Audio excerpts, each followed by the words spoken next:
हर हर महादेव. ओम चैतन्य वीरभद्रनाथ आहे. मग आज आपल्याला एक असं शॉर्टकट पद्धतीत रुद्राक्षाची माळ सिद्ध आणि शुद्ध कशी करायची हे दोन शब्द सांगतो.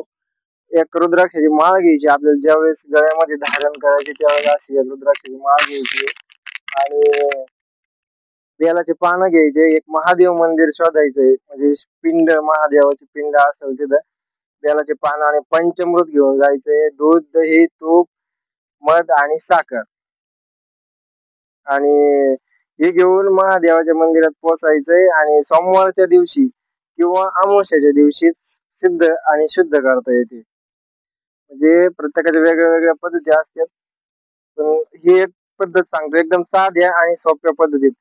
आणि जी नंतर दुसऱ्या एका व्हिडिओ मध्ये मंत्र युक्त माळ सिद्ध करण्याचे मंत्र वगैरे सगळे देऊन टाकले. हे एकदम साध्या पद्धतीत शुद्ध आणि सिद्ध माळ, रुद्राक्षाची माळ करण्याची आणि धारण करण्यासाठी व्हिडिओ आहे. ते एवढं सामग्री घेऊन जायची, एक माळ आणि बेलाची पानं, पंचामृत आणि महादेवाला जे तुम्ही काय पूजा कराल ती सामग्री घेऊन जायची. महादेवाची पूजा करायची, नंतर बेलाची पानं व्हायची, थोडे बेलाची पानं शिल्लक ठेवायचे आणि ती रुद्राक्षाची माळ जे आपण महादेवाच्या पिंडीवर जल, पाणी आणि आंघोळ बिंघोळ घातल्याच्या नंतर जे बेलाची पानं वाहणार आहे त्याच्यावरती रुद्राक्षाची माळ पिंडीवर ठेवायची आणि पंचामृताने पुन्हा धुवून काढायची पिंड, महादेवाची पिंड, ते बेलाचे पानं आणि आपली रुद्राक्षाची माळ.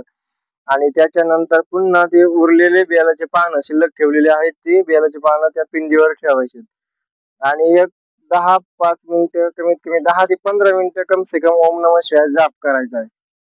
ओम नमः शिवाय जप केल्याच्या नंतर ती माळ आपण धारण करू शकता. आणि माळ शुद्ध करण्याचे दिवस म्हणजे एक तर सोमवार किंवा मग अमावस्या